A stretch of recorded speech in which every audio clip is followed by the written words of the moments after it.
നടത്താതെ ഓരോ ഗണ്ണനും ഒരാൾ നടത്തുക, മറ്റൊരു ഗണ്ണനും വേറെ ആൾ നടത്തുക. അങ്ങനെ വേണ്ട നമുക്ക് ഒരേ വേദിയിലിരിക്കാം. മടക്കര ഒരേ വേദിയിലിരുന്ന് സംവാദം നടത്താൻ ധൈര്യമുണ്ടോ വഹാബികളെ? ഞാൻ നിങ്ങൾ വെല്ലുവിളിക്കുന്നു. കണ്ണൂർ ജില്ലയിലുള്ള വാരത്ത് മുഖാമുഖം വേദിയിൽ ഹുസൈൻ സലഫിയെ ഞാൻ വെല്ലുവിളിച്ചിട്ടുണ്ട്. ഞാൻ അവിടെ വെച്ച് വെല്ലുവിളിച്ചു. ഖസീദത്തുൽ ബുർദ ശിർക്കുണ്ടെന്ന് തെളിയിക്കാൻ തയ്യാറാണോ? ഇന്നും ഹുസൈൻ സലഫി വന്നിട്ടില്ല. നിങ്ങൾക്ക് ആണത്തമുണ്ടെങ്കിൽ ഞങ്ങളോട് പറയൂ. മടക്കര ഒരേ വേദിയിൽ ഇരിക്കുക നമുക്ക്. എന്നിട്ട് നിങ്ങളും പറയാം, നമ്മളും പറയാ. കിതാബും ഹദീസും ഖുർആനും കാണിക്കുക. ജനങ്ങൾക്ക് സത്യം മനസ്സിലാകട്ടെ. കുറെ അങ്ങോട്ടും ഇങ്ങോട്ടും പറഞ്ഞതിനെ കൊണ്ട് കാര്യമില്ലല്ലോ. ഒരേ വേദിയിൽ നമുക്ക് ഇരുന്ന് ചർച്ച ചെയ്യാം. ധൈര്യമുണ്ടെങ്കിൽ അടുത്ത വരവിന് മറുപടി പറയണോ, ഉണ്ടെങ്കിൽ ഉണ്ടെന്ന് പറയണോ, കയ്യിലെങ്കിൽ നമുക്ക് കഴിയില്ല എന്നങ്ങ് പറയണോ. എന്നാ പിന്നെ അതിനോട് അങ്ങ് തീർക്കാലോ. സുബ്ഹാനല്ലാഹ്. എന്നിട്ട് അദ്ദേഹം പറഞ്ഞതാണ് ഷെയറെ മുബാറക് ആരംഭ റസൂലുള്ളാഹി സ്വല്ലല്ലാഹു അലൈഹി വസല്ലം ഷെയറെ മുബാറക്കിന് മറുപടി പറഞ്ഞിട്ടില്ല. അതിന്റെ സനദ് കൊണ്ടുവരാത്തത്. ഞാൻ അദ്ദേഹത്തോട് പറഞ്ഞിരുന്നു, സനദ് എന്ന് പറഞ്ഞാൽ നിങ്ങൾക്ക് അങ്ങോട്ട് കൊണ്ടുവരാൻ പറ്റിയ സാധനമല്ല കേട്ടോ. സനദ് എന്ന് പറഞ്ഞാൽ വേഗം കൊണ്ടുവരാൻ പറ്റിയ സാധനമല്ല. ഓർക്ക് ഒന്നിനും ശുദ്ധിയും വേണ്ട. അത് പിന്നീട് ഞാൻ പറയുന്നു. അത് പിന്നീട് അവസാനം ഞാൻ പറയുന്നു. അവിടെ ഖുർആൻ പഠിപ്പിക്കുന്നുണ്ട് മർക്കസിൽ, അവിടെ ഹദീസ് പഠിപ്പിക്കുന്നുണ്ട്. അതിന്റെ സനദുകൾ അവിടെ വെച്ച് സമ്മേളനത്തിന് കൊടുക്കുന്നുണ്ട്. കൂട്ടത്തിൽ ഷെയറെ മുബാറക്കിന്റെ സനദുണ്ട്. നിങ്ങൾക്ക് കാണുകൾ അങ്ങോട്ട് വന്നോളി എന്ന് പറഞ്ഞ് ഞാൻ കാറിൽ വരാൻ വേണ്ടി പറഞ്ഞപ്പോൾ പറഞ്ഞു കാറിൽ വരാൻ കഴിയില്ല. ആയിക്കോട്ടെ, നിങ്ങൾക്ക് പേടിയുണ്ടെങ്കിൽ ട്രെയിനിൽ വന്നോളി, നമുക്ക് ട്രെയിനിൽ പോവാം. മർക്കസിലേക്ക് നിങ്ങൾ വരൂ. വന്നിട്ട് ഇല്ലെന്ന് പറയും. മർക്കസിലോടെ ഞാൻ പോയിട്ട് തങ്ങൾ കാണിച്ചിട്ടില്ല എന്ന് പറയും. എന്നാ പിന്നെ അവിടെ നമുക്ക് തുടങ്ങാം. നിങ്ങൾക്ക് മർക്കസിൽ വരാൻ പേടി. നിങ്ങൾക്ക് ഈ കഷ്ണം കള്ളാസ് കൊണ്ടുതരാൻ പറ്റിയതാണോ റസൂലുള്ളാഹിന്റെ മുടിന്റെ സനദ് ഷെയറെ മുബാറക്കിന്റെ? ധൈര്യമുണ്ടെങ്കിൽ മർക്കസിലേക്ക് വാ, നമുക്ക് ട്രെയിനിൽ പോകാം. അന്ന് എല്ലാവരും ഉണ്ടാവുമല്ലോ, പേടിക്കാനില്ലല്ലോ. അവിടെ വന്നിട്ട് കാണിച്ചിട്ടില്ലെങ്കിൽ നിങ്ങൾ പിന്നിട്ട് വന്നിട്ട് പറയും എന്താ നിങ്ങൾക്ക് വരാൻ മടി? നിങ്ങൾക്ക് വരും, കാണിച്ചു തരാം. ഒരുപാട് യമനി പണ്ഡിതന്മാരും അറബി പണ്ഡിതന്മാരും മർക്കസിൽ വന്നിട്ട് ആ സനദ് കണ്ടിട്ട് ബഹുമാനപ്പെട്ട കാന്തപുരം ഉസ്താദിനോട് സമ്മതം ചോദിച്ചു. ആ മുടിക്ക് ചുംബന നൽകട്ടെ എന്നിട്ട് മുത്തിക്കൊണ്ട് മദ്ഹ് പാടിയ ഒരുപാട് സംഭവങ്ങളുണ്ട്. നിങ്ങൾക്ക് വരാൻ പറ്റുമെങ്കിൽ വരി, മാന്യമായി വന്നാൽ മാന്യമായി കാണിച്ചു തരാം. വന്നിട്ട് കാണിച്ചില്ലെങ്കിൽ നിങ്ങൾ അടുത്ത പേരത്തിന് കുറ്റം പറഞ്ഞാൽ മതി എന്ന് ഈ സമയത്ത് പറയാനുള്ളൂ. ഞാൻ അതുകൊണ്ട് ഒറ്റവാക്കിലും കൊണ്ട് പറഞ്ഞു പോവുകയാണ് സഹോദരന്മാരെ. അപ്പോ പിന്നെ അയാൾ പറയുന്നത് എന്താ അറിയോ? മാലി മൗലൂദും ചെല്ലുന്നതിന് കുഴപ്പമൊന്നുമില്ല എന്ന് ഞാൻ മാലി മൗലൂദും ചെല്ലിയപ്പോ അവർ വിശ്വസിച്ചു. പിന്നെ മാലി മൗലൂദും ചെല്ലുമ്പോ അതിൽ അള്ളാഹുവിന്റെ അധികാരത്തിൽപ്പെട്ട വിഷയങ്ങൾ പറഞ്ഞാൽ ശിർക്കാകും. അള്ളാഹിന്റെ അധികാരത്തിൽ പറഞ്ഞ വിഷയം പറഞ്ഞാൽ ശിർക്കാവും. അത് പറയാത്തതൊക്കെ പാടാ. എന്നാലോ നിങ്ങളുടെ ഉമർ മൗലവി അദ്ദേഹത്തിന്റെ മാലയാണ്. അദ്ദേഹത്തിന്റെ മാലയിൽ അള്ളാഹിന്റെ അധികാരം പറയുന്നുണ്ടെങ്കിൽ നമുക്ക് നോക്കാം. അള്ളാഹുവിന്റെ അധികാരം മനുഷ്യനിൽ ചുമത്തിയാലല്ലേ ശിർക്കാവുക. എന്നാൽ എന്താണ് ഇത് പറയുന്നത്? സ്വർഗത്തിലെ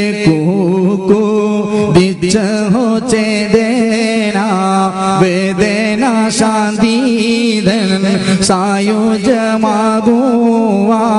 തീർന്നില്ല മോഹമീ ഭൂമിയിൽ നിൽക്കുവാൻ അല്ലാ പ്രവർത്തിക്കുവാൻ കടം തീക്കുവാൻ കേഴുന്നു കേരള മക്കൾ നിനക്കൊരു രണ്ടാമനില്ലെന്ന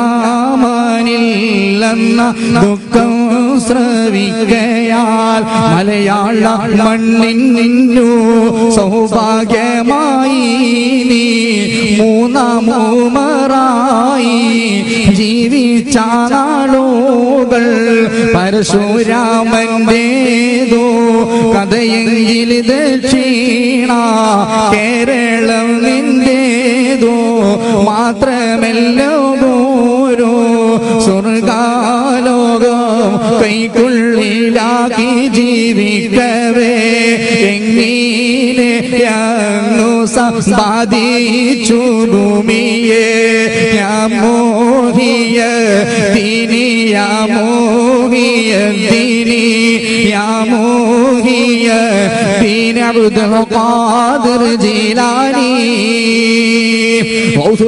ശൈഖ് മുഹയ്യിദ്ദീൻ അബ്ദുൽ ഖാദിർ ജിലാനി റളിയല്ലാഹു അൻഹുവിന്റെ മാലയും മടവൂർ ശൈഖുനാന്റെ പാട്ടും ഹുസൈൻ സലഫിയെ പോലുള്ള തലമുത്തപ്പന്മാർ വന്നിട്ട് പാട്ട് പാടിയിട്ട് ജനങ്ങളെ തെറ്റിദ്ധരിപ്പിക്കുമ്പോ സലഫികൾക്ക് മാലയില്ല, സലഫികൾക്ക് മൗലിദില്ലെന്ന് നായികക്ക് 40 വട്ടം വിളിച്ചു പോകുന്ന മൗലവിമാരെ, നിങ്ങളുടെ ഉമർ മൗലവിയുടെ മാല നിഷേധിക്കാൻ തയ്യാറാണോ?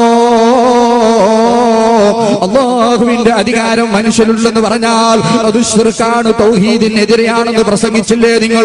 നിങ്ങളെ ഉമർ മൗലവിയുടെ മാലയിൽ എന്താ പറയുന്നത്? സ്വർഗലോകം കൈക്കുള്ളിലാക്കി ജീവിക്കവേ, സ്വർഗലോകം അദ്ദേഹം ജീവിക്കുമ്പോൾ അദ്ദേഹത്തിന്റെ കയ്യിലുണ്ട്, ഉള്ളിലാണ് പോലും. അല്ലാഹുവിന്റെ അധികാരത്തിൽപ്പെട്ട സ്വർഗം ഉമർ മൗലവിന്റെ കയ്യിൽ കൊടുത്ത് പിടിക്കാൻ പറഞ്ഞ വഹാബികളെ, ശിർക്കിന് കൂട്ടുനിന്നില്ലേ നിങ്ങൾ? അല്ലാഹുവിന്റെ അധികാരത്തിൽ പെടുത്തിയില്ലേ? ഇത് നിഷേധിക്കാൻ അടുത്ത വരവിന് വരുന്ന മൗലവി മറുപടി പറയണം കേട്ടോ. നിങ്ങൾ സമൂഹത്തെ തെറ്റിദ്ധരിപ്പിക്കാൻ പാടില്ല. എല്ലാത്തിനും രേഖയുണ്ടോ? മൈക്കിൾ ഹാർട്ട് പോലും റസൂലുള്ളാഹിനെ മദ്ഹ് ചെയ്തിട്ടുണ്ടെന്ന് ഇടക്കര പറഞ്ഞത്. അപ്പൊ നിങ്ങൾക്ക് എന്തേ പറയാൻ പേടി? മൈക്കിൾ ഹാർട്ട് പറഞ്ഞെങ്കിൽ അയാൾ പറഞ്ഞത് ഇങ്ങനെ പറഞ്ഞു നടത്താൻ പറ്റോ? നിങ്ങളും പറഞ്ഞോളി. നബിദിനത്തിന് ഒരു തെളിവ് കൊണ്ടു തന്നാൽ നമ്മൾ അടുത്ത പ്രാവശ്യം ഓഡിറ്റോറിയം ബുക്ക് ചെയ്തിട്ട് ശാസ്ത്രീയമായിട്ട് നമ്മൾ നബിദിനം നടത്തും. നിങ്ങൾ തൽക്കാലം ഓഡിറ്റോറിയം ബുക്ക് ചെയ്യേണ്ട, ഓരോ പോക്കന്നെ ഓഡിറ്റോറിയത്തിലേക്കാണ്. ഏത് ഇക്കോലത്തിലാണ് ശാസ്ത്രീയമായിട്ട് നേരത്തെ നമ്മൾ കണ്ടത്. ഇനി അതിനെക്കാട്ടി ശാസ്ത്രീയമാണെന്ന് എവിടേക്ക് പോവാ അല്ലാഹു ആലം. അതുകൊണ്ട് അങ്ങനെയൊന്നും നിങ്ങൾ ചെയ്യാൻ നിൽക്കണ്ട. എല്ലാത്തിനും പ്രൂഫുണ്ടോ, രേഖയുണ്ടോ, പ്രൂഫുണ്ടോ, രേഖയുണ്ടോ എന്ന് ചോദിച്ചു പോകുന്നു. പ്രൂഫ് ഉള്ളത് കൊണ്ടാ നിങ്ങൾ അന്യപുരുഷന്മാർ സ്ത്രീകൾ ബൈക്കിന്റെ ബാക്കിൽ യാത്ര ചെയ്യാന്ന് പറഞ്ഞു. കൈന്റെ ഗണ്ണത്തിൽ ഞാൻ പറഞ്ഞില്ലേ, ഒരക്ഷരം അതിനെ പറ്റി പറഞ്ഞോ? ഒരക്ഷരം അത് പ്രൂഫുണ്ടോ? അത് നിങ്ങൾക്ക് രേഖയുണ്ടോ? അതുകൊണ്ടാണ് നിങ്ങളല്ലേ ഉറങ്ങാൻ പള്ളിയിൽ പെണ്ണുങ്ങൾക്ക് സൗകര്യം കൊടുക്കുന്നത് രേഖയുള്ളോണ്ടാ? അത്രയും രേഖ നിങ്ങൾ കയ്യിൽ വെച്ചാൽ മതി. അത്രയും രേഖ നമുക്ക് വേണ്ട കേട്ടോ. ഇനി നിങ്ങൾ നോക്കണം സഹോദരന്മാരെ, ഇങ്ങനെ നിസ്കാരത്തിന് ശേഷം 99 സുബ്ഹാനല്ലാഹ് പറഞ്ഞ കാഫിർ, മൊട്ട അടിച്ച കാഫിർ, ഇതൊക്കെ ഇവർക്ക് രേഖയുള്ളതുകൊണ്ടാണ്. ഇനി മനസ്സിലാക്കണം, നമ്മളൊക്കെ നിസ്കരിച്ചു കഴിഞ്ഞാൽ കൂട്ടമായിട്ട് ഉസ്താദ് ദുആരക്കും അല്ലാഹുമ്മ റബ്ബനാ വലംനാ അൻഫുസനാ വഇല്ലം തഗ്ഫിർ ലനാ വതർഹംനാ ലനകൂനന്ന മിനൽ ഖാസിരീൻ എന്ന് പറയുമ്പോൾ ആമീൻ എന്ന് പറയും. ഓലെന്നെ നടത്തിയ കൂട്ടുപ്രാർത്ഥന എന്റെ അടുത്തുണ്ട്. ഇപ്പൊ ഞാനത് വെക്കുന്നില്ല, സമയമില്ലാത്തതുകൊണ്ട് ഞാൻ ചുരുക്കുകയാണ്. എന്നിട്ട് ഇവർ പറയാൻ എന്താ അറിയോ? മുജാഹിദ് ബാലുശ്ശേരി നേരത്തെ നമ്മൾ മറന്നുപോയോ? മുജാഹിദ് ബാലുശ്ശേരി നമ്മൾ കൈവെക്കാത്ത ഏത്? അതെ, ആ മൗലവി പറയാണ് ഒരുത്തൻ കൂട്ടുപ്രാർത്ഥന നടത്തുന്നതിനെക്കാട്ടി നല്ലത് വ്യഭിചരിക്കലാണ്. അദ്ദേഹം പറയാണ്. സുബ്ഹാനല്ലാഹ്. മുജാഹിദ് ബാലുശ്ശേരിനെ പറയട്ടെ.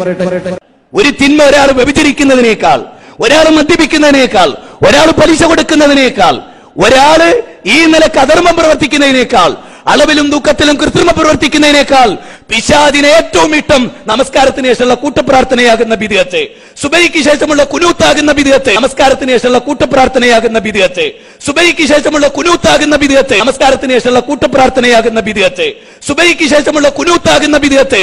ഒരാൾ വ്യഭിചരിക്കുന്നതിനേക്കാൾ വലിയ തിന്മ. സുബ്ഹാനല്ലാഹ്. ഇത് പറഞ്ഞവൻ KNMന്റെ പ്രസിഡന്റ് അല്ല, സെക്രട്ടറി അല്ല. സമൂഹമേ, നിങ്ങൾക്ക് എന്തുകൊണ്ട് മനസ്സിലാകുന്നില്ല എന്നാണ് എനിക്ക് തോന്നുന്നത്. എന്തുകൊണ്ട് നിങ്ങൾക്ക് ഇത് മനസ്സിലാകുന്നില്ല? ഒരാൾ വ്യഭിചരിക്കുന്നത് കണ്ടാൽ, മറുഭാഗത്തൊരാൾ നമസ്കാരാനന്തര കൂട്ടുപ്രാർത്ഥന കണ്ടാൽ, മറുഭാഗത്തൊരാൾ നമസ്കാരാനന്തര കൂട്ടുപ്രാർത്ഥന കണ്ടാൽ പിശാച് ഏറെ സന്തോഷിക്കുക വ്യഭിചരിക്കുന്ന പ്രവൃത്തിയല്ല, ഈ കൂട്ടുപ്രാർത്ഥന നടത്തുന്ന മുസ്ലിയാരെ കൊണ്ടാണ് എന്ന് പറയുന്നത് സുഫിയാനു സൗരിയാണ്. ഈ കൂട്ടുപ്രാർത്ഥന നടത്തുന്ന മുസ്ലിയാരെ കൊണ്ടാണ് എന്ന് പറയുന്നത് സുഫിയാനു സൗരിയാണ്. ഈ കൂട്ടുപ്രാർത്ഥന നടത്തുന്ന മുസ്ലിയാരെ കൊണ്ടാണ് എന്ന് പറയുന്നത് സുഫിയാനു സൗരിയാണ്. സുഫിയാനു സൗരിയാണെന്ന് തെളിയിച്ചാൽ ഇൻഷാ അല്ലാഹ് 1 കോടി ഇനാം നിങ്ങൾക്ക് ഞാൻ നൽകും. ഇൻഷാ അല്ലാഹ്. സുഫിയാനു സൗരിയുടെ പേരിൽ കള്ളത്തരം പറയുന്ന വഹാബികളെ നിങ്ങൾക്ക് വേറെ ആരെ കിട്ടിയില്ലേ? കല്യാണി അമ്മയില്ലേ, ബാലേട്ടനില്ലേ? അവരെ പേരിൽ പറഞ്ഞൂടെ? സുഫിയാനു സൗരി ആരാണ്? അവരെ പേരിൽ കള്ളപ്രചരണം നടത്തുന്നു അല്ലേ? കൂട്ടുപ്രാർത്ഥന നടക്കുന്ന ഒരാൾ പേര് വ്യഭിചരിക്കലാവും. സുബ്ഹാനല്ലാഹ്. ആ ചങ്ങായിക്ക് തീരെ വിവരമില്ല. സുബീന ശേഷം കുനൂത്ത് എന്താ ചെയ്യാ? നിങ്ങൾക്കൊന്ന് ഷാദിൽപ്പെട്ടടുത്ത് വന്നു നോക്കൂടെ? എപ്പോ നമ്മള് കുനൂത്ത് തോന്നുന്നെങ്കിലും അതൊന്നും നോക്കണ്ടേ. സുബിക്ക് ശേഷമുള്ള കുനൂത്ത് ഒരുത്തനും വിവരമില്ല. ഇവരുടെ കൂട്ടത്തിലുള്ള ഒറ്റൊരുത്തരും വിവരമില്ല. ഇതൊന്നും ഇപ്പൊ ഞാൻ പറയുന്നത്. അടുത്ത ഗണ്ണ നമുക്ക് വരാണെങ്കിൽ നല്ല രൂപത്തിൽ ആ വിവരക്കിടക്ക് നമുക്ക് ഇൻഷാ അല്ലാഹ് മുന്നോട്ട് കൊണ്ടുപോകാം. ഗണ്ണന മണ്ണിൽ നമ്മൾ തയ്യാറല്ലേ? സംവാദത്തിന് തയ്യാറുണ്ടോ? അടുത്ത മറുപടി പറഞ്ഞിട്ടോ അത് മറന്നുകൊണ്ടാ. ഇൻഷാ അല്ലാഹ് നമുക്ക് അങ്ങോട്ട് തുടരാം. തീർക്കാലോ, പരിപാടി ഒറ്റയെടുക്ക് തീർക്കാലോ. ഇൻഷാ അല്ലാഹ് ഒരേ വേദിയിൽ നമുക്ക് അങ്ങോട്ട് തീർക്കാം. അല്ലാഹു തൗഫീഖ് നൽകുമാറാവട്ടെ.